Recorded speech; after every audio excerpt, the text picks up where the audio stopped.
Nakita na ninyo? Pagkatapos, ang rally nilang ginagawa, transparency, accountability. Ang nagsasagawa po ng transparency, accountability, yung mismong gobyerno, yung ating Pangulong Bongbong Marcos. Papanagutin ng ating Pangulong Bongbong Marcos ang lahat ng sangkot sa flood control anomalies. Naintindihan na ninyo? Ngayon, binabaliktad nila. Pilit nilang nililihis ang issue. Gusto nilang isangkot yung ating Pangulo sa mga anomalies na to. Comes now, the video. Yun ang intention po noon para ituro si Martin Romualdez. Kay Martin Romualdez po, wala mang ebidensya. Lahat lang kwento.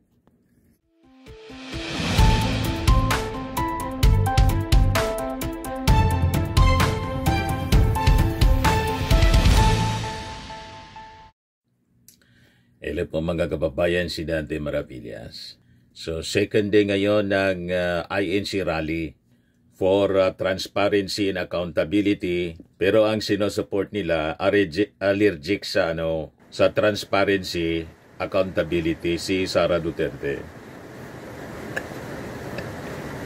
That is the irony of ironies, mga kababayan. Saan ka nakakita na gusto nilang transparency, accountability, pero yung mga sinusupport nila na mga politiko allergic sa accountability, sa transparency.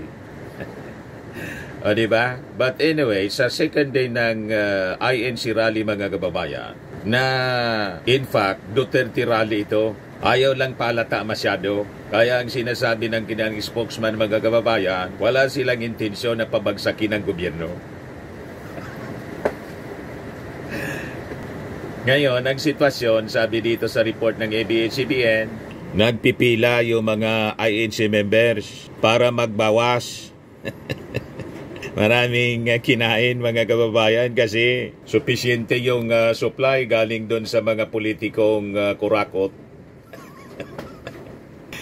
na ayaw mabuking, mga kababayan. Pinupunduhan. Kasama doon, mga kababayan, sa nagbigay ng snacks yung mobile kitchen ni Amy Marcos. Kaya busog na busog yung mga INC members. Ngayon, hirap na hirap sila sa pagbabawas. Napakahaba ng pila. Yan, sabi dito sa report ng ABS-CBN, tingnan, mahaba ang pila ng mga public restrooms sa loob ng Quirino Grandstand nitong Lunes ng madaling araw, November 17. Ayon sa ilang miyembro, puno na rin ng dumi. Yeah! Umuwi na kayo. Nakakadiri, mga kababayan, siguro yung palikuran ngayon. Mga restrooms, puno na daw ng dumi. Ganun katindi ang exploitation. Gamitan, mga kababayan, sa politika ngayon. Kasi ayaw nilang mabuking. Yan. Puno na rin ng dumi ang mga portable toilets na nakalagak sa gilid ng area. Inaasahan muli ang pagdagsa ng mga taong dadalo sa ikalawang araw ng 3-day protest ng Iglesia ni Cristo ngayong umaga, sabi sa report ng ABS-CBN. Ayan sila. Sabi dito sa update na report ng Inquirer, according to the data of the Manila Police District, approximately 150,000 Iglesia ni Cristo members are gathered at the Quirino Grandstand as of 7 a.m. for the second leg of the 3-day rally against corruption. Rally against corruption po, pero yung mga sinusupport nila na mga politiko, may mga bahid ng korupsyon. Diba? Mga kababayan, si Marcoleta nandun sa rally. Transparency daw. Transparency, accountability. I-account mo muna yung ginastos mo sa sa campaign. Kasi hindi tugma yung sosi mo sa salin.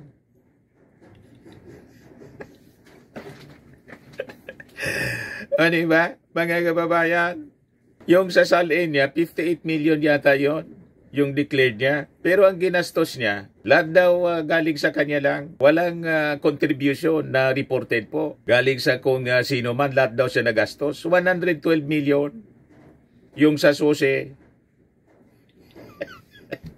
Saan galing yon? Diba? Pagkatapos may lakas kang loob. You have that gal na magsalita dyan sa sinasabing transparency, accountability rally. Gawin mo muna sa sarili mo. Ayan o. Comelec reviewing sources over concerns on Marcoleta's declaration. Yung sa source niya, 112 million plus ang kanyang gastos mga kababayan. Pero sa SALN niya, 51 pala, hindi 58. 51 million plus lang ang net worth niya. Tapos sinabi niya dito, zero total contribution ang sinabi niya. Wala daw siyang tinanggap. So, highly questionable and practically impossible, mga kababayan.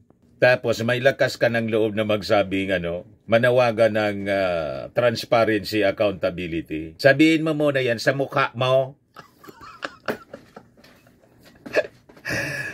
Di ba? Kaya bali-baliktad mga kababayan ang kanilang mga pinagsasabi. Tapos yung rally, sabi ng kanilang spokesman, si Edwil Sabala, hindi daw walang objective na pabagsakin yung gobyerno o i-destabilize yung gobyerno. Pero yung ibang members nila nandun kasama sa EDSA Shrine. May separate group, mga kababayan. Ang sigaw, Marcos resign. Double talk mga kababayan. Dalawang muka ang pinapakita nila. You see?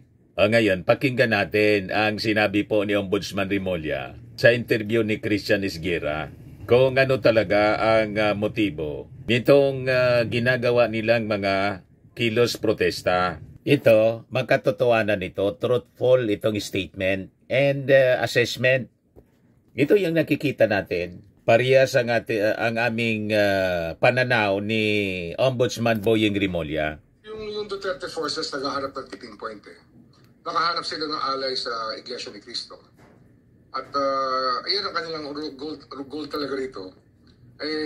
Pabagsakin ng gobyerno. Yan ang nakikita ko. Malinaw. Nothing more, nothing less. Of course, sasabihin nila expression of disgust over what's happening. Okay yun, for expression lang.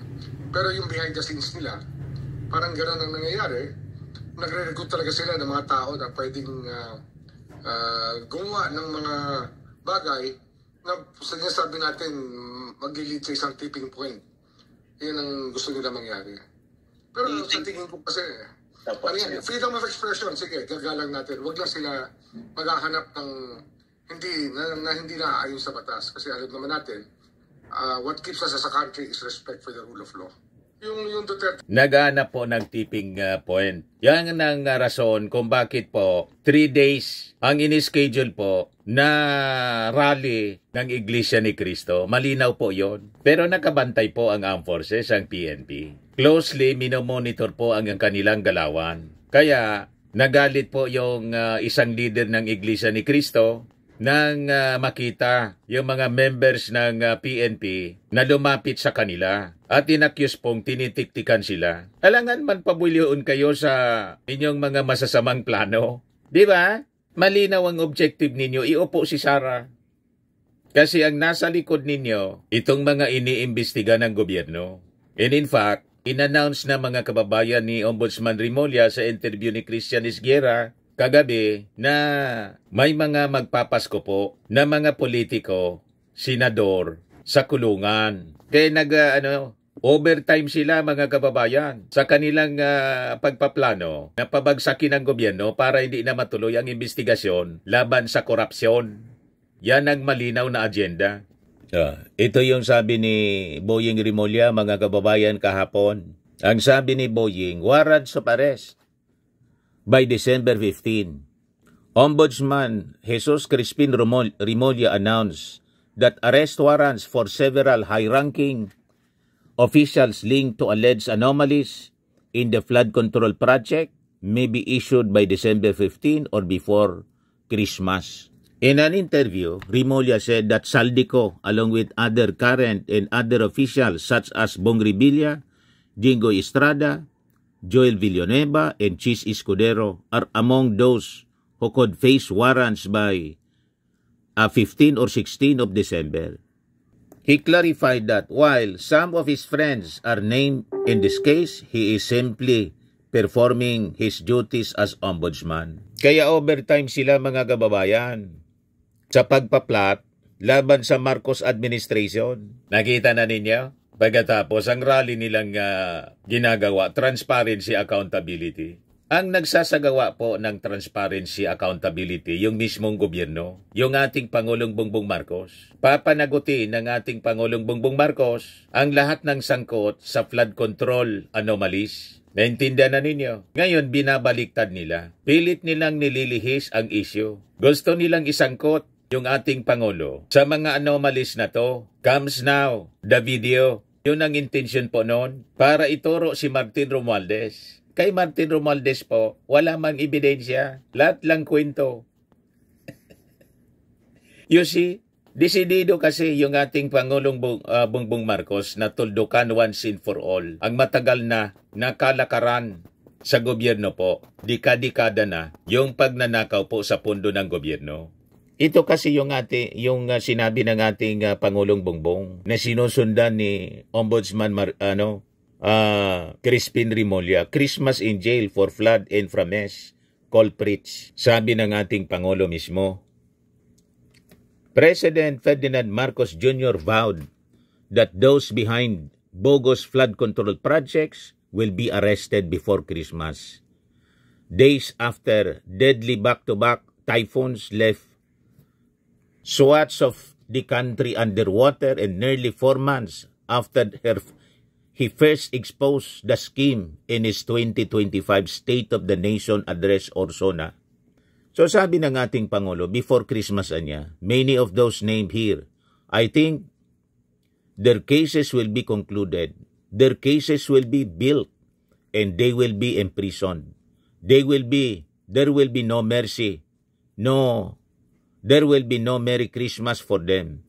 Before Christmas, they will be jailed, sabi po ng ating Pangulo in a press conference. So, pinangalanan na mga kababayan ni Boying Remulla sa interview ni Christian Esguerra kagabi kung sino yung mga makukulong before Christmas. Kasama sila ng mga senador, mga kababayan. Sa mga makukulong, Joel Villanueva, Jingo Estrada, Chis Escudero, Bong Revilla, dating senador. At madadagdagan pa yan, mga kababayan. So, naintindihan na ninyo kung bakit desidido sila na tanggalin yung ating Pangulo by force. They want to destabilize the government. They want to replace the President by the Vice President. Nasigurado mga kababayan, pag si Sara ang umupo, wala nang investigasyon. Tuloy ang ligaya, tuloy ang korupsyon. So naniwala kayo sa transparency, accountability, rally na ginagawa nila? Malinaw ang intensyon mga kababayan. Sabi yan ni Boying Remulla. Ulitin natin ang statement ni Boying Remulla sa interview ni Christian Esguerra. Yung Duterte forces naghahanap ng tipping point eh. Nakahanap sila ng alay sa Iglesia ni Cristo. At ayan ang kanilang goal talaga rito. Huwag pa uuto. Yan ang nakikita ko. Wala, nothing more, nothing less. Of course, sasabihin nila expression of cover lang nila. Okay yun, for expression lang. Yung accountability, transparency, ginagamit lang nila yan. Ng mga tao na pwedeng gumawa ng mga bagay na sinasabi natin mag-lead sa isang tipping point. Yan ang gusto nila mangyari. Pero sa tingin ko kasi, freedom of expression, sige, gagalang natin. Huwag lang sila maghahanap ng hindi naaayon sa batas. Kasi alam naman natin, what keeps us as a country is respect for the rule of law. Yung Duterte. Kaya huwag po kayong pauuto dito sa kanilang transparency, accountability. Ang objective nila, destabilization. Ang objective nila po, regime change. Para hindi na matuloy ang investigasyon po. At hindi mapanagot ang mga totoong nagkasala. Kaya pilit nilang dinideflect, binabaliktad yung kwento. Gusto nilang idiin si Martin Romualdez. Wala man pong ebidensya kay Martin Romualdez. Kasi pag naidiin nila si Martin Romualdez, kasama nila sa ididiin yung ating Pangulong Bongbong Marcos. Yan ang narrative nila mga kababayan. Kaya sabi ko sa inyo, wag kayong pauuto sa kanilang narrative, sa kanilang mga propaganda. So sa narrative po ng mga DDS sa kanilang propaganda yon, malinaw. Pilit nilang dinidiin si Martin Romualdez. Pero ebidensya laban kay Martin, wala po. Pero ebidensya laban kay Sara, marami. Yan ang katotohanan yan. Kung transparency, accountability ang talagang habol nila. Sabi ni Sara, ang ebidensya niya laban kay Martin Romualdez can be found doon sa 2025 national budget mismo na kung susuriin natin, that statement mga kababayan is legally absurd, politically desperate, and factually dishonest po. Sa totoo lang po. At ang malala nito mga kababayan, yung kanyang atake po directly contradicts with the statement ng ating Pangulong Bongbong. Yung assessment ng ating Pangulong Bongbong. So dito natin makikita, dito lumalabas mga kababayan kung gaano kalalim ng kanyang political motive. Ngayon, para malinaw po sa ating lahat, himay-himayin natin ang katotohanan. Isa-isahin natin. Malinaw yung naging pahayag ng ating Pangulo doon sa interview mga kababayan. Yung sa papresko niya mga kababayan. Sabi ng ating Pangulo sa kanyang statement po during the press con, wala pa niyang sapat na ebidensya. Pero sabi niya, hindi exempted si Martin. Pero wala pa niyang lumalabas. So this is the only responsible position for a president who follows the rule of law. Kasi alangan man isama mo si Martin Romualdez, wala mang pong ebidensyang tumuturo sa kanya. Diba? The only accusations linking Romualdez came from the Senate hearsay, not from COA, DOJ, DBM, Ombudsman, or any credible documentary source. Walang papel si Martin sa small committee o sa BICAM kung saan nangyari ang budget revisions. Walang transaction trail, walang COA memo, walang notice of suspension, walang notice of disallowance, nothing that directly links him to anomalous infrastructure projects. This is why the President said there is no evidence because there is literally none. Ito po, pakinggan ninyo. President's Report, 11/13/2025. Ano sabi ng ating Pangulo? One more point on your presentation. Very obvious, very noticeable po na marami sa mga pangalan binanggit ninyo, DPWH officials, contractors, pero kakonti, if at all, yung mga nabanggit na legislators who are. Well, no, they're part of the list. We'll give you the complete list. I just didn't go through them because there are like 37 of them. So you'll get, as I said, you'll get a briefer, which will give you more detail on all of the things that I've said today. Is the former speaker included in the list, sir? I don't think so because no. The only evidence that has been made against him is in the Senate. So I don't know.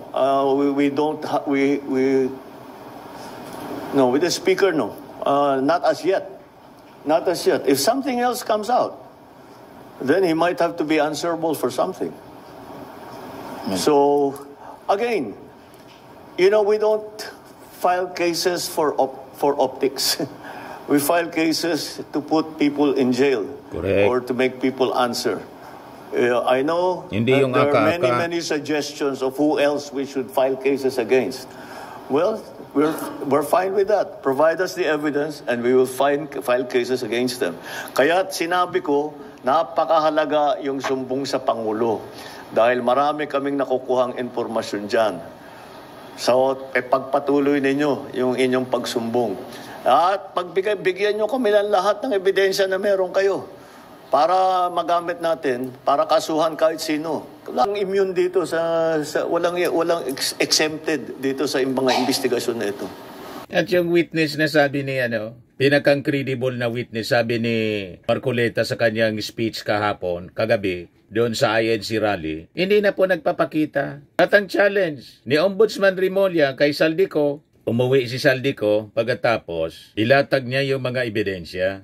Dapat sinumpa ang salaysay. Yan problema po, yung kay Gutesa. Doon pa nga lang po sa kwento ni Gutesa, mas familiar pa si Marcoleta kaysa sa kanyang testigo. Pagkatapos sasabihin ni Marcoleta ang pinakang credible daw na witness. O kung naniniwala ka na pinakang credible siya, asa na pala si Gutesa ngayon? Bakit hindi na nagpakita kay Ping Lacson sa Senate Blue Ribbon Committee? Bakit hindi na nagpakita sa DOJ or hindi nagpakita sa DOJ? At paano naging credible? Very credible yung kanyang testimony, yung kanyang affidavit, na mismong yung RTC, Manila RTC, nagsabi, peke yung notaryo sa kanyang affidavit. O di ba po, mga kababayan? Ilig niyo kasing magtai-tain ng kwento eh. Diyan kayo magaling eh. Maniniwala tayo sa kwento ni Marcoleta na yung kanyang sosi nga at Salen hindi magkatugma.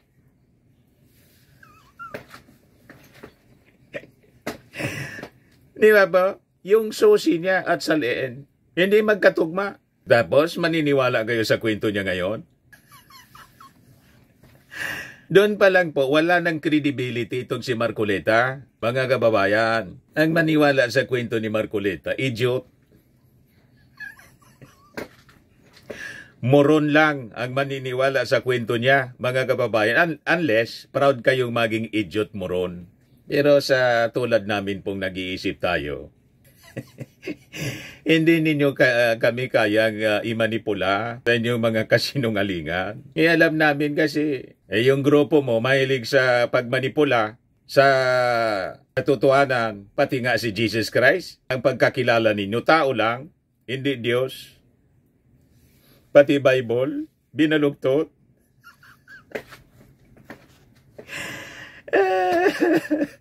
Huwag kami Marcoleta. Bible nga, binaluktot ninyo. Ito pang si Jesus Christ daw, hindi Diyos, tao lang. Yan ang turo nila. Mailigtas ka ng tao lang. Kung si Jesus Christ tao lang, hindi Diyos. Mailigtas yung kaluluwa mo niyan. Di ba po? Common sense mga kababayan. Kaya wag kami Marcoleta. Hindi mo kami kaya. Kasi ako, totoo akong believer. Bible believer. Totoong Kristiyano ako. Kaya hindi mo ako pwede mauto sa mga katuruan ninyo. Baluktot ang inyong mga katuruan. Bible nga, turo ng ating Panginoong Diyos. Turo ng ating Panginoon. Binaluktot ninyo. Yung kwento pa hindi ninyo kayang baluktutin.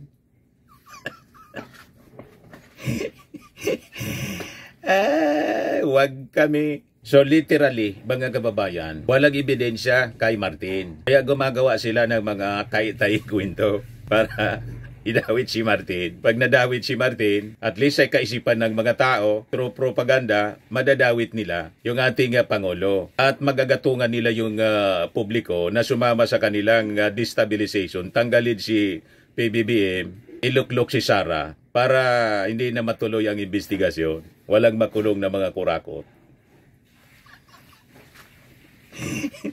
Yan po ang malinaw na agenda nila po. O ngayon, yung sinasabi ni Sara na yung 2025 budget, yun mismo yung ebidensya niya laban kay Martin Romualdez po is a joke.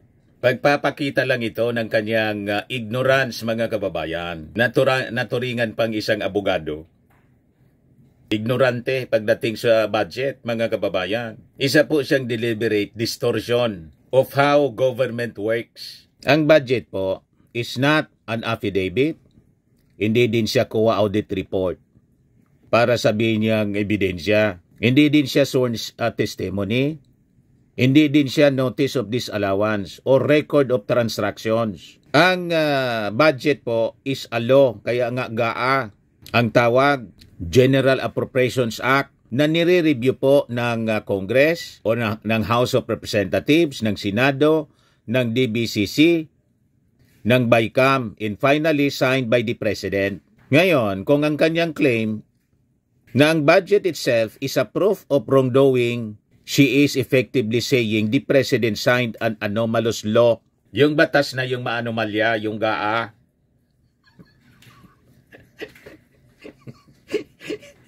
Ano ba pa? Mga kababayan, yan ang dumalabas. May ganon. So malinaw po, direktang atake ito sa ating Pangulong Bongbong na nakabalot po sa kanyang atake kay Martin Romualdez. Si Martin ang kanyang inaatake. Pero ultimately, ang target niya talaga yung ating Pangulo. Ganyan ang kanilang linyahan ng propaganda. Sisiraan si Martin para i-link yung ating Pangulo. Para siyang pumalit. Nakikita na ninyo, mga kababayan, huwag paguguyo sa kanilang mga style bulok, mga kababayan na kwento. Ngayon, speaking of ebidensya, ang mga ebidensya po ng mga maling paggamit ng pondo, ang talagang tambak po na ebidensya, yung tumuturo sa kanya. Hindi siya kwento-kwento, not politics, o mga kwento-kwentuan lang, chatter in the Senate, tulad ng kwento ni Gutesa. Nayaw na po magpakita. At ngayon, mga kababayan, peligroso siguro ang kalagayan ni Gutesa. Ito ngayon yung sinasabi ni Mike Defensor. Sabi dito, is he dead or alive? Whereabouts of surprise? Whistle blower Gutesa is still unknown. Pakinggan natin. Sabi ko, itong perang to at ano yung nakawalan nangyari. Tatingin niyo po ba, aatin pa po si Orly Gutesa sa Senate inquiry? Alam mo, Boss Dada, yan ang aking panawagin eh. Interview mismo ng DDS vlogger. Akala ko papakawalan si Gutesa. To be honest, Boss Dada, hindi na siya protected. Siya ay illegally detained. Siya illegally ay detained pinahawakan ngayon ng mga sundalo, particular dyan sa Marines, kinakapitan siya. Hindi siya pinapalabas. So, nangyari nag-deny na niyan yung armed forces. Ang katotohanan, pinabaliktad na nila si Sergeant Gutesa. Kaya ako nakikiusap, pakawalan nyo ng tao. Kawawa naman yung pamilya. Kawawa si Sergeant Gutesa. Huwag na nilang gipitin dahil yung tao naman, sincero ang paniniwala at pagtulong sa bansa. Wala pong kinuwang pera yan, walang interest po yan. Yan ang pinaka hindi involved. Buti ka si Saldi ko. Bilyon-bilyon yung pera. Yung mga kontraktor, nakita niyo yung mga kotse, yung mga pagmamayari nila, grabe, bilyonan. Itong taong to, nakita lang naman niya, binaha sila eh. Nasabi niya, ito pala yung dinideliver namin pera. Hindi, Boss Dada, yun ang aking apila. Kung sino man may hawak sa kanya, please, pakawalan niyo, wala namang alam yung tao. Kayo yung nagtatago niya, dininay na ng armed forces na pumunta sa kanila. Kayo ang responsable niyan kasi kayo yung nagdadala niyan sa Senado. Pagkatapos biglang nawala. Kaya pag may nangyaring masama kay Gutesa, ang dapat ituro kayo. Kayo nagpresenta niyan. Delikado mga kababayan yung kanilang mga kwento. Kawawa talaga si Gutesa kasi nagpagamit siya. At baka, mga kababayan, may mangyaring masama sa kanya kasi hindi siya papayagan na makapagsalita pa sa Senado. Kasi pag nagsalita pa sa Senado, saka sa DOJ, mabubuking na mali-mali yung kwento niya. O di ba pa? Kamot ulo nga po ang nag-coach sa kanya, mismong si Marcoleta. You see, pagkatapos sasabi ni Marcoleta na pinaka-credible. Kung pinaka-credible, hanapin ninyo si Gutesa, ibalik ninyo sa Senado para matanong, pati sa DOJ. Ipasok ninyo sa Witness Protection Program, hindi yung pinagsarili ninyo ng protection si Gutesa. Di ba? Pagkatapos, nga pa si Bato, wah! Sabi pa ni Bato, matapangan niya kasi kaya niyang proteksyonan yung sarili niya. Sinong inuuto ninyo sa kwento ninyo? Pag may nangyaring masama kay Gutesa, ang dapat managot kayo kasi kayong gumamit sa kanya. Tama po mga kababayan? Ngayon, going back sa mga ebidensya. Ang mga tambak na ebidensya po, yung ebidensya na nagtuturo kay Sara. Ayan The Constitutional Guardian of Public Funds, yung COA mismo yung nagsabi. Ano ang sabi sa findings? Sa confidential funds ni Sara? Ginastos niya yung confidential funds in just 19 days. Highly irregular. She failed to submit adequate supporting documents. Puro pangalan ng mga chichirya po. Piatos, Mary Grace Piatos, Pampano, kung ano-ano pang mga imbentong pangalan. Na hanggang ngayon po, hindi malaman kung saan nakatira. Sabi ni Bato, marami ang Piatos sa Davao. Bakit hindi mo i-invite yung mga Piatos ng Davao kung kamag-anak ni Mary Grace?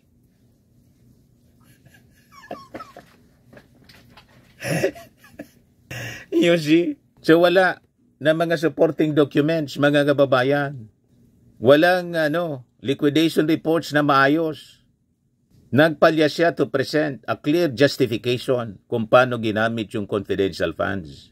Multiple audit deficiencies led to COA to issue audit observation memorandum, notice of suspension, and eventually notice of disallowance. Tambak ang mga ebidensya laban kay Sara, pero pinagtatakpan nila. Iyon ang mismong subject ng impeachment. Pero anong ginawa ng mga kaalyado niya sa Senado? O di ba? In-archive. Tapos ang sigaw ng Iglesia ni Cristo, transparency, accountability, kontra sila sa impeachment ni Sara Duterte. Anong klaseng transparency, accountability pinagsasabi ninyo? Pinagluloko na lang ninyo ang ating mga mamamayang Filipino at pati mga members ninyo. Pinagamit ninyo sa politika. You see? Yan ang malinaw na kwento, mga kababayan. Malinaw ang ebidensya. Hindi kwento-kwento tulad ng kwentong kutsero ni Marcoleta, ng witness ni Marcoleta. Pag-agatapos, biglang nag-disappear. Huwag kami, Marcoleta. So ang totoong bombshell, mga kababayan, ito. COA directed the OBP to return the disallowed amount. A formal documented conclusion of irregularity siya. The most concrete form of fiscal accountability. Ito ang totoong ebidensya laban sa isang opisyal. Hindi yung kwento ni Gutesa po na matapos niyang basahin, binabasa na nga po, hindi pa maayos. Sinabihan pa ni Marcoleta, kung ano niya nakasulat, yun ang basahin mo. Paragraph 20 niya.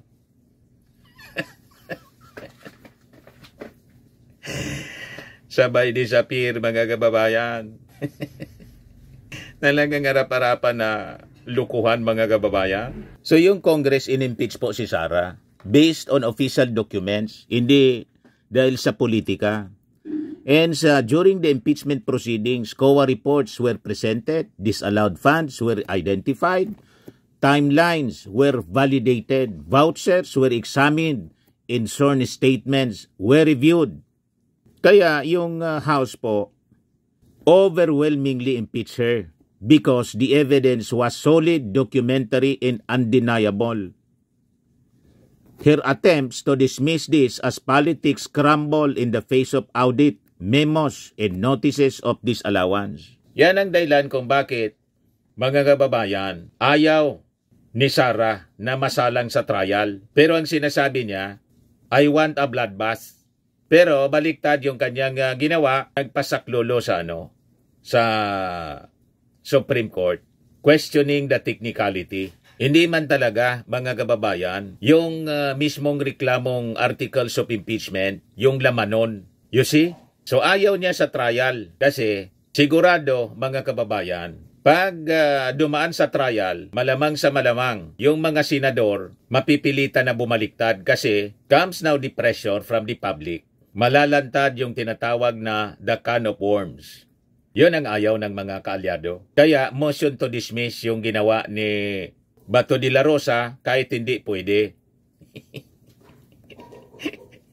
Ang kita na ninyo, mga kababayan, ang ginawa nila. Pero si Martin Romualdez, mga kababayan, na lagi nilang pinag-iinitan, testified for 1 hour and 40 minutes before the Independent Commission. Nag-submit siya ng sworn affidavit, answered all questions, cooperated fully, walang COA red flag, has no notice of disallowance, has no missing liquidation. There is zero evidence against him because he did not commit wrongdoing. Meanwhile, si Sara Duterte nagtago sa mga malabong statements, refused to open her books, failed to complete liquidation, ignored COA findings, and still attacks others to distract from her own problems. Yan ang totoong kwento, mga kababayan. Huwag na tayo magpaligoy-ligoy pa. Si Sara po, ayaw sa trial. Ang gusto niya po, press con. Nakita na ninyo si Martin nagpa-press con? Di ba hindi? Doon siya sa ICI. Si Sara mahilig sa press con. Kasi yung mga nagtatanong doon, allowed na magtanong, yung mga pili niyang mga journalist, nakakampi niya. Pag hindi niya kakampi, sabi ni Sara, wala nang tanong-tanong.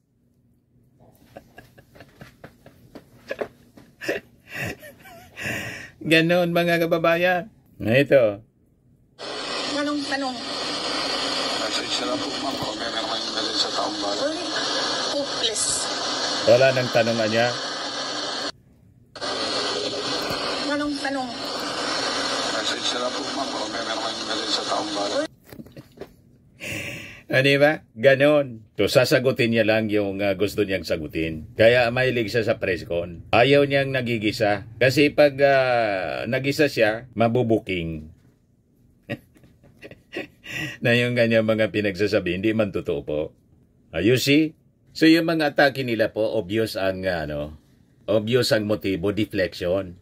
Gusto nilang ilihis ang totoong kwento. So it is a political survival mga kababayan. Masquerading as righteous indignation. Binagawa nilang cover. Pati ito pong rally. Laban sa sa korupsyon. Pang-cover nila. Saan ka nakakita na gusto mong ikondina yung korupsyon? Pero yung mga politiko na hinahabol, gustong papanagutin ng ating gobyerno, yung aninyong kinocover. You see? So, dito ninyo makikita kung gaano katindi yung hypocrisy po nila. Transparency, accountability, justice daw. Anong transparency, accountability, justice? Ang sinishield ninyo, yon ang mga taong dapat na pinapanagot kasi sila mismo allergic sa transparency, accountability. Tama po mga kababayan, binabaliktad nila po. They're working overtime mga kababayan para matanggal yung ating Pangulo, para hindi makulong yung mga kapanalig nila. Pero desidido yung ating gobyerno. Sabi ni Boyeng Rebonlla, warrant of arrest out by December 15. Kasama ito mga kababayan sa mga makukulong daw before Christmas. So papunta pa lang tayo po sa exciting part. Huwag nating hayaan na magtagumpay ang Team Kadiliman. Labanan po natin ang Team Kadiliman. Ang ating gobyerno po sa pamumuno ng ating Pangulo, Team Liwanag. Nilalabanan po ang Team Kadiliman. Okay po?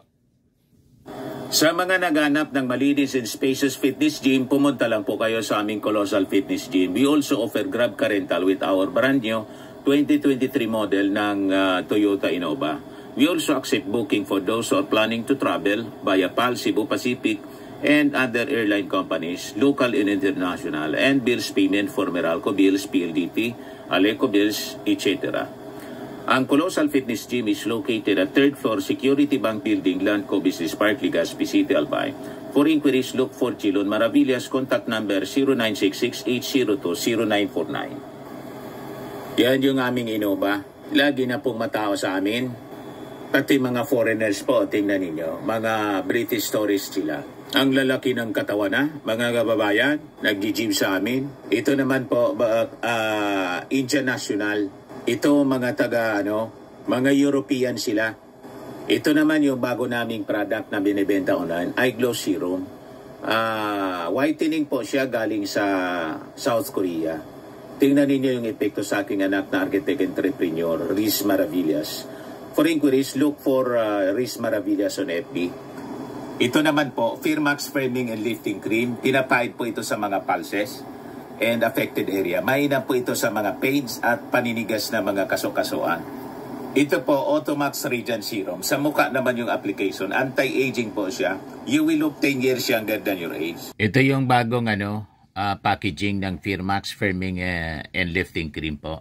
Ito naman yung bago naming product na binibenta online. I am Worldwide Amazing Pure Organic Barley Powdered Drink Mix from Australia. Mainam po sa mga cancer patients tulad po ni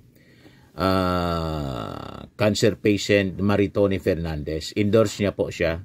At for cancer prevention po. For your business inquiries and orders, dumiretso na lang kayo sa aking anak na architect entrepreneur Riz Maravillas. Sa mga mahilig sa mga imported bags and wallets, dumiretso na lang kayo sa Eileen Closet kay Ma'am Eileen Rosales. Nakabase siya po sa Amerika.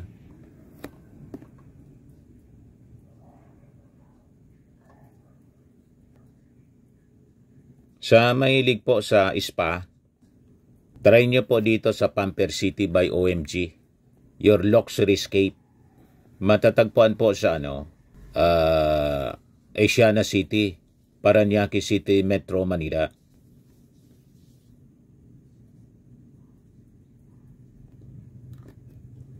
Pati dental services po, mayroon sila.